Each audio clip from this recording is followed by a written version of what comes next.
All right, one thing I want to pick up on that I did not cover, which is very important before we get into the actual use of this all afternoon, has to do with a profound thing that happens with this that unless you are aware of it, you won't notice it. And that has to do with belief changes and cognitive shifts that happens as you're doing this. You see, with somehow or other, when this process is successful, which is most of the time, it literally shifts the belief that people have about their issue. Now, you won't know that unless you ask them questions. A great example would be, I've had many cases of rape, for example, where I might ask the client to begin with, how they feel about the assailant. And I get terms like he's a beast and he ought to be put in jail, and so on and so on and so forth. And they end up as a result with the belief at some level within them that all men are potential rapists, and they look over their shoulder the rest of their life, and they have difficulty having normal romantic relationships, and so on and so forth.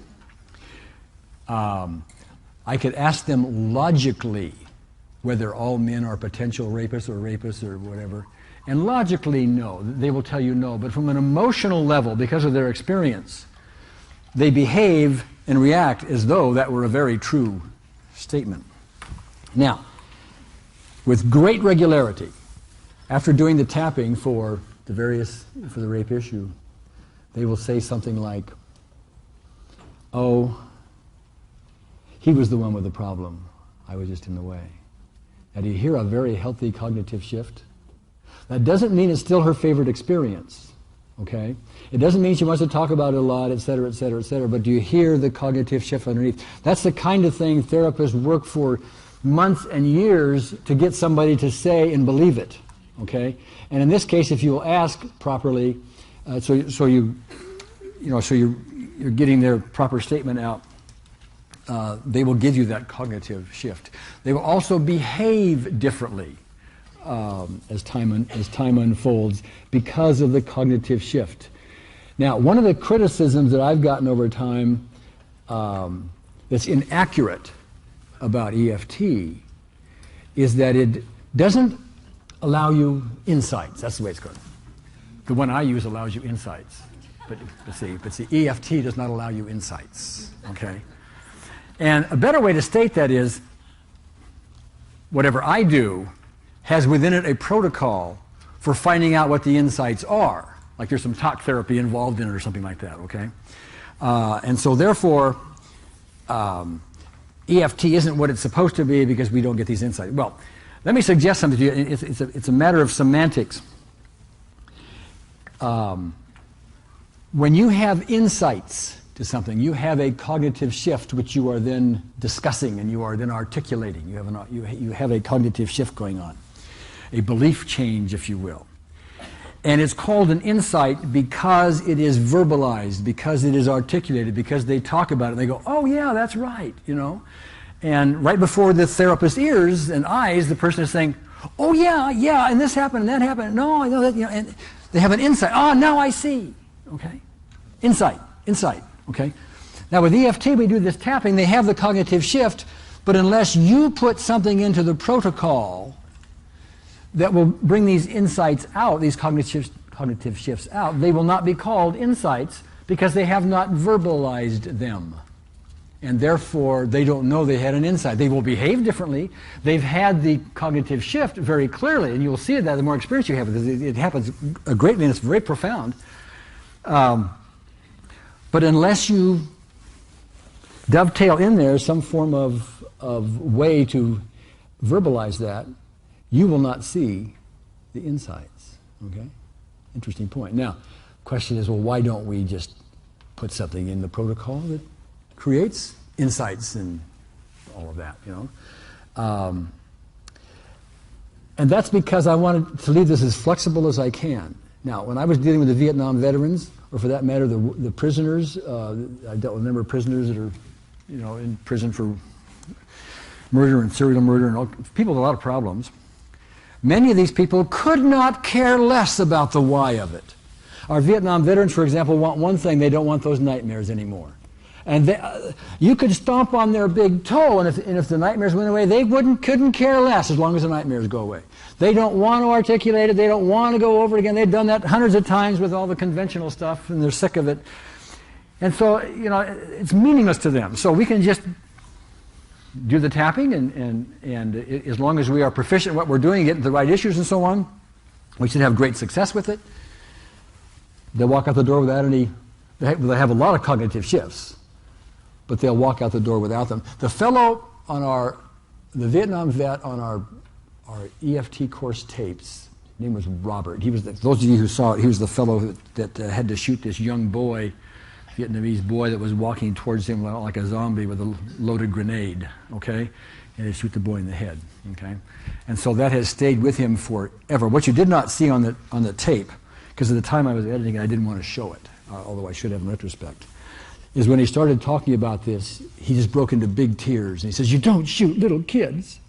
You know, and he was really, I mean, I should have shown it, but I did not. At the time I was editing, I was trying to look out for, you know, his own reputation, that kind of, even though he had signed agreements and allowed me to use this.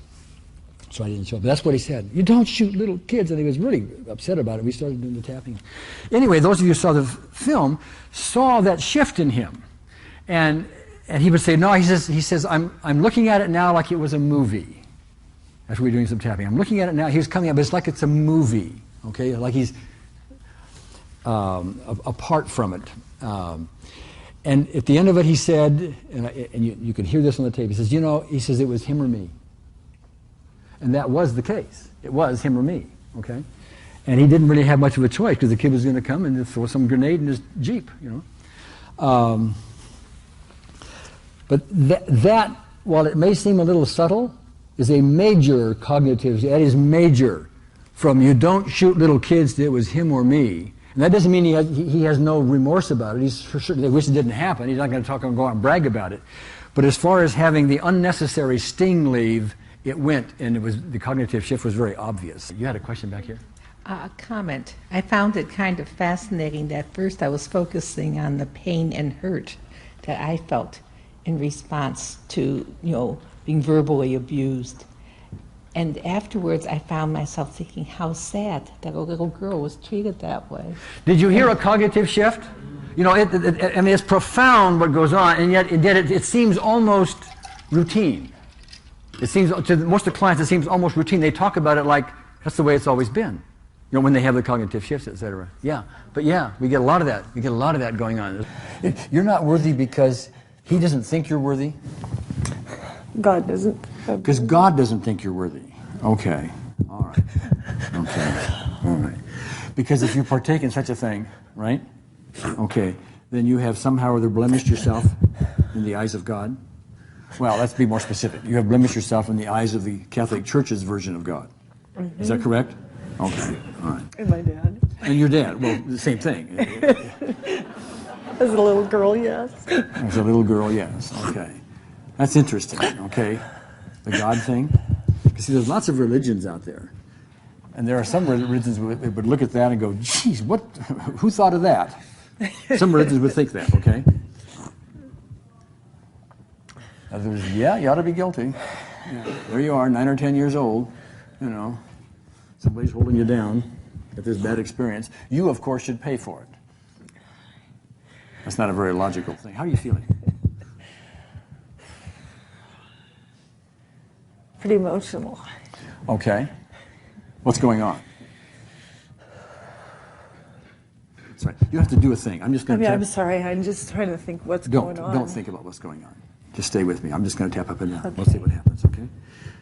Well, this is the kind of thing I recommend anybody do is tuning into stuff, you know, like this, and you get emotional about it. Just start tapping up and down. Because chances are something's going on, even though you're not able to articulate it, which apparently you aren't easily, okay? But it's there nonetheless. You're tuned in, so you just tap. Just keep tapping and keep tapping and keep tapping. How you doing? Well, it doesn't make any sense. What doesn't make any sense? it doesn't make any sense that I would think that, that God would not want me because of this. I know it makes no sense. Okay. But it's still kind of wired that way. Yeah, so of course, that's your emotional response. What you just saw was a classic cognitive shift with EFT.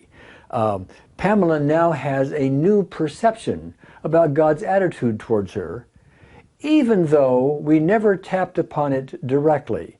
It just sort of happened beyond the scenes. These cognitive shifts happen sometimes with frequency in our sessions. You need to be aware of them and notice them when they're occurring, because that's big evidence that you're making progress.